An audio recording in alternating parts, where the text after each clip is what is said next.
3초, 2초, 1초, 발사.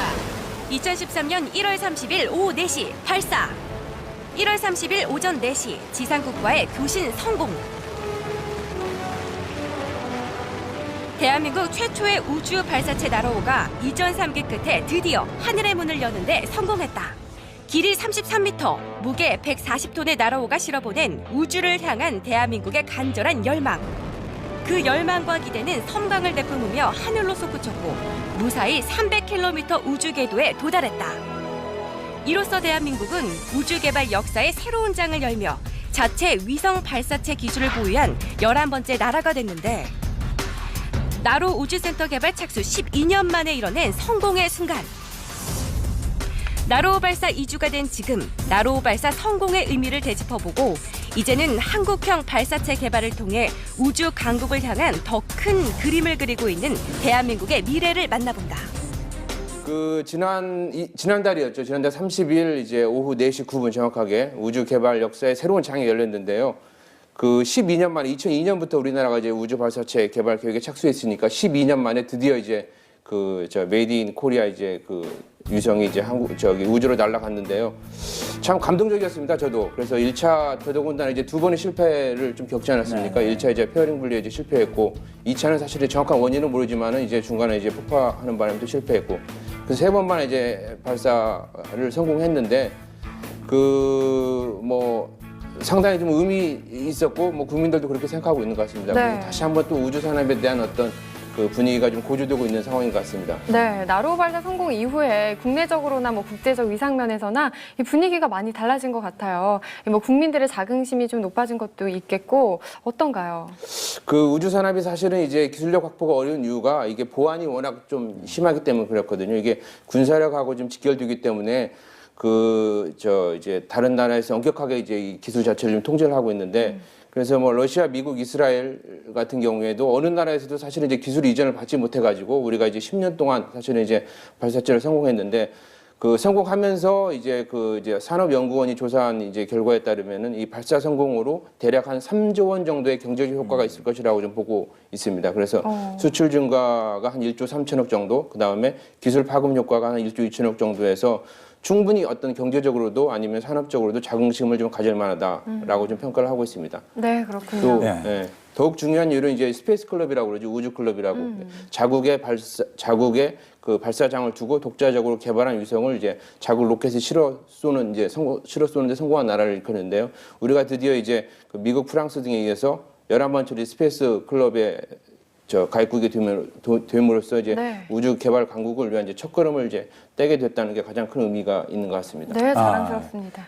북한이 10번째가 된 거였죠. 그렇습니다. 북한이 10번째죠. 북한 경우 이제 작년에 이제 최초로 우리보다 살짝 먼저 실용 위성 발사체인 은하 3호를 이제 쏘아 올렸지 않습니까? 이 은하 3호하고 나로호는 또 이게 어떻게 좀 다른가요? 이게 좀 논란이 있는 부분이고 좀 이제 흥미로운 부분인데요. 사실은 이게 발사체냐 아니면은 로켓이냐 이거는 큰 의미가 없습니다. 예를 들어 이제 발사체 같은 경우에는 이제 인공위성, 과학적인 어떤 목적으로 하는 인공위성을 실어 날리면은 이제 발사체가 되는 것이고 로켓에 이제 핵이나 어떤 폭탄 같은 걸 실어 날리면 이제 로켓이 되는 건데요. 가장 큰 차이는 사실은 이제 발사체에 쓰이는 이제 산화체, 연료의 차이인데요. 예를 들어 같이 나로 같은 경우에는 이제 액체 연료, 영하 183도의 액체 산소를 써서 준비가 오래 걸리기 때문에 이제 무기로서 쓸 수가 없는 상황입니다. 반면에 은하 3호 같은 경우에는 이제 고체 연료, 단기간에 쏠 수 있는 이제 고체 연료를 이제 사용하기 때문에 대륙간 탄도 미사일과 같은 어떤 무기 용도로 쓸 수 있다는 차이가 있는 부분입니다. 네, 그렇군요. 나로호 여튼 우여곡절 끝에 성공적으로 안착을 했습니다. 이 나로호가 이제부터 어떤 역할을 하게 될지 참 궁금하거든요. 어떤 역할을 하게 되나요? 그렇습니다. 이제 중요한 게 이제 쏘아 올려진 이제 나로 과학 위성인데요. 나로 과학 위성은 이제 앞으로 1년간 매일 지구를 103분의 한 바퀴씩, 그러니까 하루에 한 14바퀴씩 돌면서 우주 방사선과 그다음에 이온층을 측정하는 이제 과학 탐사 임무를 수행하게 됩니다. 그다음에 이제 나로 과학 위성에 이제 국산 부품이 많이 탑재가 되어 있는데요. 예를 들어 반작용 휠이랄지, 펜토초 레이저랄지, 적외선 센서랄지 이런 부분들이 과연 내구성이 어느 정도인지 그걸 이제 검증하는 역할도 이제 같이 하게 됩니다. 네, 나로호의 성공과 함께 또 다시금 주목을 받고 있는 게 바로 우리나라 기존 인공위성들이거든요. 현재 우리나라 인공위성들은 어떤 역할을 하고 있어요? 지금 우리나라가 이제 92년도에 이제 대한민국 최초의 이제 인공위성 우리별이라고 불렸던 인공위성이 이제 쏘아 올려진 이후에 한 10여 개 정도가 이제 그 지구 상공을 좀 돌고 있는데요. 크게 이제 위성은 이제 세 가지로 나눌 수 있습니다. 하나는 이제 그 나로 과학 위성과 같은 이제 과학 실험 위성의 종류가 하나가 있고, 그다음에 또 하나가 이제 통신 위성, 이제 KT 같은 KT가 발사했던 이제 무궁화 1호, 이제 코리아셋이라고 그러죠. 통신 목적으로 쏘아 올려지는 위성이 있고, 그다음에 세 번째가 이제 다목적 실용 위성, 대표적인 이제 아리랑호, 지난해에도 이제 3호기가 발사됐는데 아리랑호 같은 위성이 있습니다. 그래서 그런 이제 세 종류의 위성이 각자 뭐 통신이냐, 뭐 과학 관측이나 아니면은 뭐 여러 가지 실용적인 임무를 좀 수행하고 있습니다. 그렇군요. 이 나로 그런데도 이제 절반의 성공이라는 또 이런 평가가 있어요. 이제 좀 더 큰 그림을 그려야 될 것 같은데, 이 한국형 발사체에 관한 얘기잖아요. 이 얘기를 좀 나눠보고 싶은데요. 일부 언론에서 이제 절반으로 불리는 이유 자체는 이제 발사체가 이제 자세히 보면은 이제 2단으로 나눠져 있습니다. 그래서 상단 같은 경우에는 이제 우리나라 기술 자체 기술력으로 이제 개발을 했는데, 중경계 사실 1단 추진체가 이제 중요한 부분인데, 그 부분은 이제 전적으로 이제 러시아 기술에 이제 이전을 받았거든요. 그래서 사실은 약간 이게 과연 한국형 발사체냐 부분들에 대해서 이제 논란이 있는 상황인데, 일단은 뭐 어찌됐든 간에 이제 1차 발사는 이제 성공해서 이제 올라갔고, 이제 2021년을 목표로 이제 한 1조, 예산 1조 5천억 정도를 투자해서 모든 걸 이제 자력으로 이제 우리 기술력으로 해서 저 한국형 발사체를 좀 추가로 준비하고 있습니다.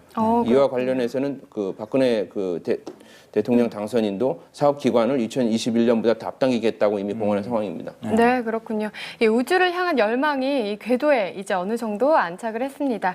이 한국형 발사체와 관련해서 이 담당자를 연결해서 더 자세한 얘기 들어보면 좋을 것 같거든요. 이 한국형 발사체 사업 단장 박태환 단장님 전화 연결돼 있습니다. 안녕하세요. 네, 안녕하세요. 네, 안녕하세요. 네. 네, 안녕하세요.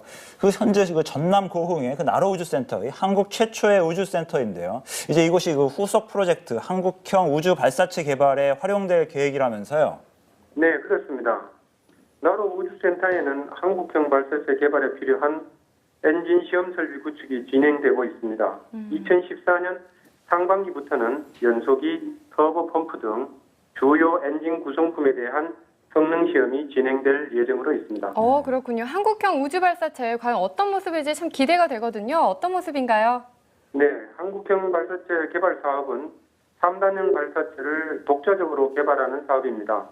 1.5톤급 실용위성을 고도 한 700km에 투입할 수 있는 우주 발사체 개발을 목표로 하고 있습니다. 네. 본 사업은 지난 2010년에 착수했고 2018년 2단형 시험 발사체 발사, 2021년에 3단형 발사체 발사 등이 계획되어 있습니다. 네, 그렇군요. 네, 현재 우리나라 우주기술 경쟁력은 또 어느 정도인가요? 아시다시피 우리나라는 인공위성 분야에서는 세계적인 경쟁력을 가지고 있습니다.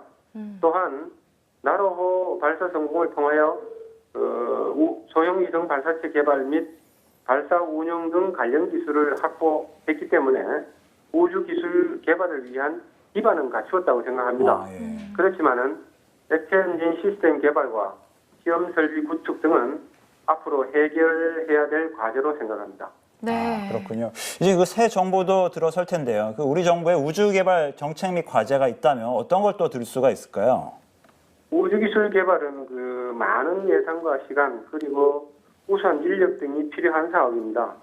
또한 이러한 자원을 효율적으로 운영할 수 있는 정부의 일관된 정책과 세계적인 연구 조직 등이 필요하다고 생각합니다.